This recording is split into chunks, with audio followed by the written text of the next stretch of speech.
Là, du coup, je suis à mon école.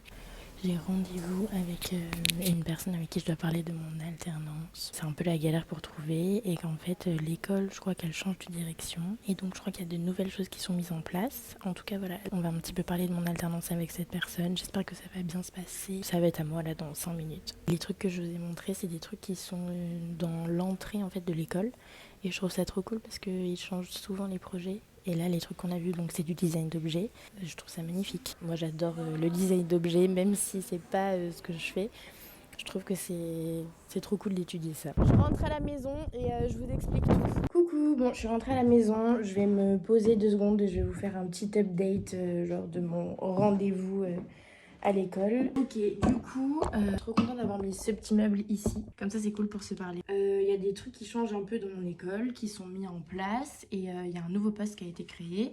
Et en gros, c'est une personne qui va être là pour motiver, coacher, aider, entre guillemets, les gens qui trouvent pas d'alternance à trouver des alternances. Cette personne qui est là pour nous aider, elle va mettre en place à partir de la rentrée qui est dans à peu près 2 semaines, des sortes de groupes où je pense on va pouvoir taffer nos alternances, mais à l'école pour montrer que genre on est déter pour trouver quelque chose.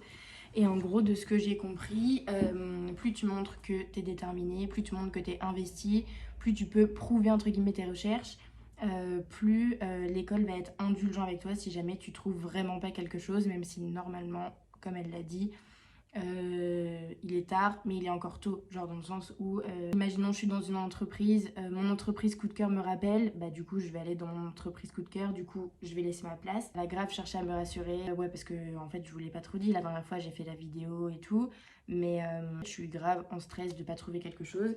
Enfin, c'est pas que je suis grave en stress de pas trouver quelque chose, je sais que je vais trouver quelque chose, c'est ça le pire, mais c'est juste que j'ai trop du mal avec mon rythme du resto. Moi j'aime bien faire les choses le matin, j'aimerais bien me réveiller à 8h et me dire ok, à 12h30, toutes mes recherches elles ont été faites correctement et j'ai l'après-midi pour faire des vidéos, pour faire des choses que j'ai envie de faire et qui me font du bien psychologiquement. Comme ça me ferait une sorte de pause entre le matin je travaille pour mon alternance, le midi après-midi je suis là pour moi en fait et à 16h30 je pars au travail, sauf que c'est pas trop possible. J'étais un peu démoralisée parce que bien que je sois reconnaissante d'avoir trouvé ce travail et que ça se passe super bien etc, et ben j'ai l'impression que voilà l'alternance c'est encore loin, bref c'est un peu difficile pour moi. Et voilà, donc ce rendez-vous m'a fait beaucoup de bien et je vous invite à prendre rendez-vous avec elle. Je plaisante, évidemment je plaisante. En tout cas je suis contente parce que moi en ce moment qui avait du mal à me fixer des objectifs et remplir ces objectifs, cette personne m'a demandé de remplir un tableau pour la semaine prochaine. Un tableau qu'en fait j'ai déjà fait un peu à ma façon, dans le sens où tu vas répertorier toutes les entreprises que tu as contactées, quand tu les as contactées, la réponse qu'ils t'ont donnée, etc. Pour qu'elles puissent, bah voilà, en vrai, suivre ton avancée. Non mais MDR. Je viens de recevoir une notification, on en parlera après si j'ai la foi d'en parler parce que c'est un truc qui m'énerve. Revenons à nos moutons. On a aussi parlé donc des outils et des plateformes qui sont mises en place par l'école pour pouvoir t'aider à trouver une alternance. On verra si ça fonctionne aussi parce qu'il faut que je m'inscrive dessus. Ça m'a quand même fait du bien de me dire ok, il y a une personne de disponible si jamais je suis en galère, si jamais je suis un peu désespérée. Je voulais vous partager ça parce que c'est vrai que la dernière fois dans ma vidéo recherche d'alternance, bah en vrai je vous avoue que la vidéo, je l'ai aussi faite pour me motiver. Il y a 1 an, j'avais fait une vidéo sur 2 carnets que je devais faire pour l'école et où j'avais grave du mal à me motiver, etc. Et en gros, dans ces vidéos, je vous expliquais que le fait de filmer et de devoir le montrer à quelqu'un, donc vous, et de devoir m'investir pour que le montage soit cool, mais en fait, c'est comme si ça me faisait oublier que c'était une obligation, mais ça me fait plutôt transformer ça en quelque chose de cool à produire. Donc du coup, c'est un peu du détournement parce que ça voudrait dire que je le fais pas vraiment pour moi, mais je le fais pour du contenu ou pour vous. Mais en tout cas, au moment M, ça m'apporte quelque chose de positif que j'arrive pas trop à décrire. Dans cette vidéo recherche d'alternance où je vous montre comment je fais mes recherches, etc., ça me motive en quelque sorte à devoir trouver une énergie comme si je devais me montrer l'exemple. C'est même pas pour faire une vidéo hyper organisée ou quoi, parce que vous voyez bien depuis le début, je fais des vidéos qui sont pas organisées, il n'y a pas de fin, il n'y a pas de début. En tout cas, ça m'apporte du positif, tout le truc que je viens de raconter. Et je me suis rendu compte que faire ces vidéos, comme je l'expliquais dans ma vidéo full carnet part 1 et part 2 de l'année dernière, et ben en fait que ça m'apporte quelque chose de positif et donc que même si c'est compliqué pour moi de faire ma recherche d'alternance, bah, le partager avec vous, ça devient plus simple. Tout ça pour dire que voilà, je suis contente de pouvoir vous faire des vidéos qui sont un petit peu désorganisées, on va pas se mentir, qui m'apportent quelque chose de cool à moi et j'espère à vous aussi. Il est 13h15, en sortant du rendez-vous, je sais pas comment on peut l'appeler, parce que cette personne, on va l'appeler...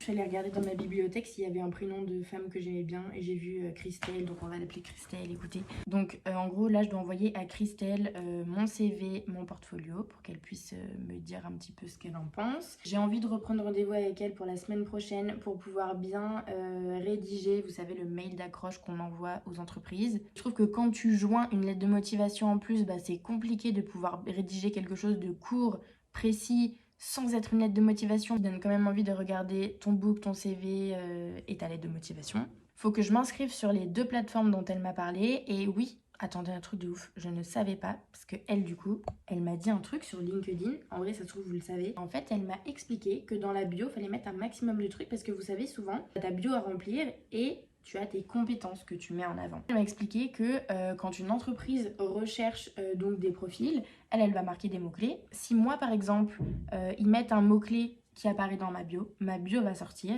Mais si le mot-clé qu'ils ont mis en question n'est pas dans ma bio mais apparaît seulement dans mes compétences, ça voudrait dire que mon profil ne sortira pas puisqu'il n'est pas dans ma bio mais qu'il est dans mes compétences. Donc le conseil que je vous donne, qu'elle m'a donné, c'est que pour que les recruteurs puissent vous retrouver un maximum avec leurs mots-clés, mettez un maximum d'informations dans votre bio, même si ça apparaît déjà dans vos compétences. L'algorithme est quand même très mal fait, je trouve, mais why not? Écoute, maintenant que j'ai l'info, je vais le faire. J'ai quelques petits trucs à faire que je vais faire maintenant sur mon ordi, et aussi, trop cool, vous vous souvenez de mon aspirateur que j'ai laissé traîner ici au sol pendant bien 2 semaines. Les encombrants l'ont récupéré et on a commandé un nouvel aspirateur. Il est arrivé au point relais. Je suis pas sûre que j'aille le chercher aujourd'hui parce que là j'ai vraiment envie de me mettre dans l'alternance du coup. Je suis en train de vous préparer une autre vidéo en ce moment. C'est pas la vidéo FAQ mais c'est une autre vidéo qui se passe sur une semaine. Je ne vous en dis pas plus, vous verrez quand ça sortira. Pendant que j'y suis, je vous raconte un peu pourquoi je suis énervée d'avoir reçu une certaine notification. En gros, pour résumer, vous savez que je me suis envoyée par Vinted 2 colis d'affaires à moi quand j'étais à Paris pour les envoyer de chez Mamé jusqu'à Toulouse. Le truc, c'est que ça va faire 1 mois que je suis rentrée de Paris et que j'ai toujours pas reçu ces colis. Ces colis sont arrivés un jour à Toulouse. Je suis allée voir dans la boutique où ils étaient redirigés si ils étaient arrivés. Aucun colis. Sur le suivi, le lendemain, je vois quoi? Que les 2 colis sont redirigés vers Lyon. Mais comment ça? Paris, Toulouse, Lyon, ça n'a aucun sens. Figurez-vous que donc j'étais dans l'attente incertaine de recevoir ces colis. Et il y a 2 jours, je reçois une notification de Vinted qui me dit « Votre colis est arrivé en point relais à Toulouse ». Et là, je me dis que c'est très bizarre parce que normalement, avant qu'il arrive dans un point relais d'une certaine ville, tu vois qu'il a été sur la plateforme, ils appellent ça, de cette ville. Bref, je vais au point relais, je retire mon colis. Et là, c'est la catastrophe. Je vous explique pourquoi. Tout simplement parce que j'ai reçu un colis qui n'est pas le mien. C'était dans un état pas possible. Et en plus de ça, on est d'accord que j'aurais pu recevoir n'importe quel colis, n'importe quel objet que n'importe qui aurait pu envoyer. C'est-à-dire des trucs intéressants. Des bougies, des tapis, une petite robe, des chaussures. Genre un vrai truc, tu vois. Vous savez ce que j'ai reçu? J'ai reçu quelque chose que jamais de ma vie je n'aurais acheté. J'ai reçu une robe léopard Shein. Dans son emballage Shein. Peut-être que vous le savez pas encore, mais je fais la guerre aux personnes qui commandent sur AliExpress, Shein. Ça fait plusieurs années que j'essaye un maximum de m'habiller en seconde main, et déjà parce que je kiffe ça, et aussi parce que écologiquement, la fast fashion, c'est pas mon délire. En tout cas, c'est plus mon délire. Mais voilà, pour moi, Shein, il n'y a rien de pire. Et là, quand j'ai vu ça, je vous jure, ça m'a achevée. J'avais envie de pleurer. J'étais trop dégoûtée. Je sais que ça fait un peu ma drama queen, mais j'étais dégoûtée parce qu'en fait, à la place du carton que j'ai fait avec des affaires hyper personnelles que je me suis envoyées, je reçois la chose la moins éthique possible, la moins intéressante possible, la moins personnelle possible. Genre vraiment c'était l'opposé quoi. Et voilà, donc j'étais dégoûtée. Vous voyez ce move au niveau des colis. J'ai reçu mauvais colis, c'était de la merde à l'intérieur. Là tout à l'heure, j'ai reçu une notification de Vinted comme quoi mon autre colis est arrivé. Et je suis persuadée qu'à l'intérieur ça sera encore pas mon colis. C'est juste hyper frustrant de me dire que quelqu'un en France a trouvé mon colis et à mes affaires. Il ne me les rendra jamais. Parce que j'ai pas mis mon nom, mon numéro dedans et que en fait normalement t'es pas censé faire ça puisque t'es censé faire confiance au transporteur. Sauf que c'est pas fiable, vous comprenez? Donc voilà, maintenant vous savez tout. Du coup on s'y met, là je vais envoyer à Christelle mon book et mon CV. Ça charge 4, 3, c'est chargé. Je lui ai envoyé ça, je peux le cocher. Qu'est-ce que j'aime cocher des trucs. Je suis en train de remplir mon profil sur une des plateformes où elle m'a conseillé de m'inscrire. Donc c'est parti pour remplir mes petites informations. Ça va mettre un moment, ça c'est pareil. Ah c'est cool, il demande notre profil LinkedIn. Vous savez que depuis tout à l'heure, je me suis fait mon café, mais j'étais tellement concentrée sur ce que je faisais qu'en fait là il est froid. Genre ça doit faire 20 minutes que je me suis fait mon café. Maintenant je vais aller sur LinkedIn et je vais changer ma bio comme je vous avais dit. Je vais mettre mes compétences dans ma bio. J'espère que ça va jouer en ma faveur et que dès demain on va me contacter. Je garde espoir. Je vous ai pas trop parlé, mais je vous ai pas... Ouah, vous avez vu le bouton que je vais avoir? Oh, on dirait que j'ai une grosse tache. Je vous ai pas trop parlé, mais je vous ai pas... Ouah, c'est perturbant quand je me regarde dans le truc là. Je vous disais, je vous ai pas trop parlé, mais je vous ai pas oublié. Donc j'ai fait tous les trucs que je devais faire, ça je suis trop contente. Et j'ai repris rendez-vous avec Christelle pour après-demain. Comme ça, je me dis que je check tout avec elle après-demain. Mon book, mon CV, elle me fait un retour. Je lui pose les dernières questions que j'ai à lui poser concernant l'accroche du mail. Vendredi, quand je sors du rendez-vous, je suis prête pour la semaine prochaine et je peux envoyer directement mes mails avec mon nouveau message d'accroche. Waouh, en vrai, ça aurait été une vidéo que de blabla. Bah écoutez, moi je vais vous laisser, je vais aller au taf. Oui, cette vidéo a une fin et ne se coupe pas comme ça. Je vous retrouve bientôt dans une nouvelle vidéo. Prenez soin de vous. N'oubliez pas de liker la vidéo, de commenter. N'hésitez pas à me poser une petite question si c'est pas déjà fait pour la vidéo FAQ qui sortira prochainement.